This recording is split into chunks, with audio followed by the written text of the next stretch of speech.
हाय दोस्तों, नमस्कार। स्वागत है आपका फिर से शुक्ला जी में। आज आपके लिए इंग्लिश स्पीकिंग में कुछ नई आइडिया, कुछ नए विचार लेकर आया हूं।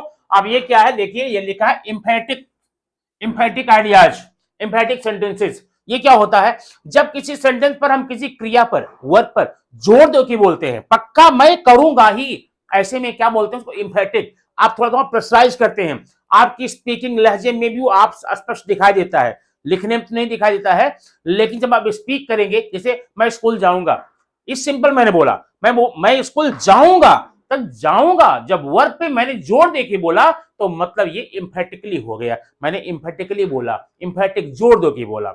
ऐसे ही कुछ सेंटेंस हमको रोजमर्रा की जिंदगी में मिलते हैं जहां पर हम गलतियां कर देते हैं। अब आज के बाद गलती नहीं करें, उनको देख ही जानते हैं। आप सिंपल देख सकते हैं, रवि स्कूल जाता है, रवि स्कूल जाता है, इसका मैं लिख दूंगा रवि गोज टू स्कूल। पक्का, ये प्रेजेंट सिंपल का सेंटेंस है, रवि गोज टू स्कूल। ठीक है। अब ये है, लड़के कबड्डी खेलते हैं, इसमें क्या करेंगे, यहां लिख देंगे boys play kabaddi, boys play kabaddi. ठीक है, ये आपका सेंटेंस मिल गया। माने रवि स्कूल जाता है, रवि गोज टू स्कूल हो गया, और लड़के कबड्डी खेलते हैं, बॉयज प्ले कबड्डी हो गया। लेकिन कभी कभार आपको ये मिल जाता है, क्या मिल जाता है, रवि स्कूल जाता तो है, रवि स्कूल जाता तो है। जैसे कभी कुछ कोई किसी ने पूछ लिया, ये रवि स्कूल नहीं जाता क्या, तो मैं बोलूंगा, अरे रवि तो स्कूल जाता है, मतलब रवि स्कूल जाता तो है, लड़के कबड्डी खेलते तो हैं। बस एक वर्ड यहां पर आ गया है, इससे इसका पूरा का पूरा हुलिया बदल जाएगा। क्यों? क्योंकि यह एम्फेटिक वर्ड है, जाता तो है, माने वर्ब पे जोर दिया गया है। तो जब दोस्तों, अब ये देखिए, रवि स्कूल जाता है, रवि स्कूल जाता तो है, लड़के कबड्डी खेलते हैं, लड़के कबड्डी खेलते तो हैं। जब भी ऐसे सेंटेंस आ जाए तो हम करते क्या है, अब उसके लिए एक छोटा सा नियम है, बहुत सिंपल सा, उसको आइए हम देख लेते हैं। अब यहां देखिए, अभी मान लो मैं कल आया था, जैसे आप क्लास में जाते हैं, जाते ही आपकी टीचर ने पूछा, तू कल क्यों नहीं आया था, तो आप क्या बोलते हैं, मैडम मैं कल आया तो था। ठीक। या फिर आप किसी फ्रेंड के यहां जाते हैं, उसके बर्थडे पार्टी बीत गई, तब जाते हैं, आपका फ्रेंड पूछता है, तू कल क्यों नहीं आया था, आप तो गए थे, आप क्या बोलेंगे, अरे मैं आया तो था।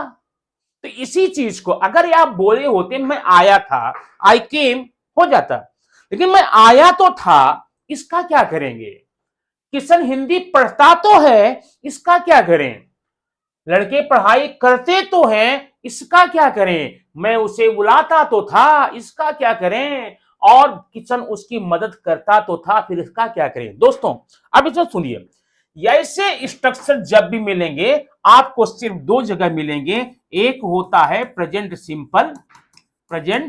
सिंपल और एक होता है पास्ट सिंपल। दो ही जगह आपको ये मिलने की प्रायिकता पाई जाएगी, और दो जगह वो भी केवल अफर्मेटिव में, प्रेजेंट सिंपल के अफर्मेटिव में और पास्ट सिंपल के अफर्मेटिव में ऐसे स्ट्रक्चर आपको प्रायः देखने को मिलेंगे, जहां पर आपको एम्फेटिक वर्ड के लिए कुछ न कुछ करना पड़ता। क्या करना पड़ता आइए दिखाते हैं।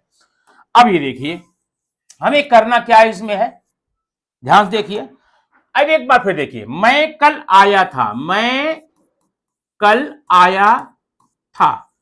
अब इसका आप जरा बोलेंगे, कल आया था, तो ये हो जाएगा आया था, वर्ब सेकंड फॉर्म में, केम स्टडी, आई केम स्टडी, मैं कल आया था, ये आपका सेंटेंस हो गया पक्का। अच्छा एक बात और बता दूं, यहां पर कभी कभी आप हिंदी वाक्य के अंत में पढ़ते हैं, जब सेंटेंस के अंत में या था, ई थी, ये था, तब उसे पास्ट परफेक्ट बोलते हैं। तो पास्ट परफेक्ट और प्रेजेंट पास्ट सिंपल, इन दोनों में बड़ा कंफ्यूजन है, इसके लिए बड़ी लड़ाई भी होती है यूट्यूबर्स में, आपने ऐसा क्यों बताया, आपने ऐसा क्यों बताया। आज इस देखिए, मैं प्रेजेंट परफेक्ट, पास्ट परफेक्ट और पास्ट सिंपल में ऐसी जहां भी कंफ्यूजन है उसको लेकर के एक नया वीडियो बना दूंगा, वहां पर सारे कंफ्यूजन दूर हो जाएंगे। आज यहां पर देखिए, मैं कल आया था, क्या बोला, आई केम स्टडी, लेकिन यहां पर कुछ भाव तो अलग है, मैं कल आया तो था, मैं कल आया था। जब भी ये आपका तो आ जाए, ध्यान देना, जब भी आप देखिए 1 2 3 4 5 सेंटेंस यहां पर लिया, सब में वही स्ट्रक्चर दिया, मैं आया तो था, गाता तो था, सोता था। ऐसे में याद रखना, अगर प्रेजेंट सिंपल का है तब तो आपको यूज करना है या तो डज या तो डू, सब्जेक्ट के नंबर के आधार पे। अगर सब्जेक्ट आपका सिंगुलर है तो डज का यूज करेंगे, प्लूरल है तो डू करेंगे। और अगर पास्ट सिंपल है तो आपको वहां पर करना पड़ेगा डिड का यूज। दोस्तों ध्यान देना, इसके पहले हम पढ़ चुके हैं डू डज डिड ऐसे हेल्पिंग वर्ब होते हैं जो केवल नेगेटिव इंट्रोगेटिव में लगते हैं, अफर्मेटिव में लगते हैं, लेकिन आज मैं यहां लगा के दिखा रहा हूं। ठीक है, अब इसका क्या करेंगे, ध्यान देना। अब ये क्या है, मैं कल आया, तो पहले आप सब्जेक्ट ले लेंगे, सब्जेक्ट क्या लेंगे, सब्जेक्ट लेंगे।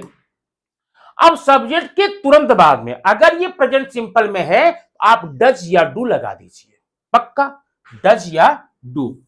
डज सिंगुलर के लिए डज, प्लूरल के लिए डू। और अगर पास्ट में है तो आप यहां डिड लगा दिए, बस सिंपल सी बात, इतना आपको एडिशनल करना है। आगे सब्जेक्ट हो जाएगा, डू डज हो जाए, डिड हो जाएगा।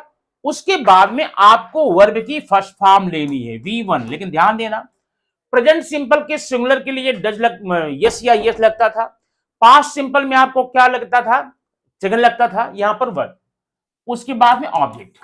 अब देखिए क्या होगा इसका, आई ये था ना, पास्ट में है डिड, आई डिड हो गया आपका। अब वर्ब लीजिए यहां पर पास्ट में केम, आई डिड केम स्टरडे, मैं कल आया तो था। अब इसका क्या होगा, किशन हिंदी पढ़ता तो है, ये क्या हो जाएगा, सब्जेक्ट किशन हो जाएगा। अब किशन के साथ में आप ये है ना डू या डज लगाने वाले हैं, किशन सिंगुलर है, क्या करेंगे, does, Kishan does study, sorry read, read the Hindi. चौथे लिखे, लड़के पढ़ाई करते तो हैं, लड़कों क्या हो जाएगा, बॉयज हो जाएगा।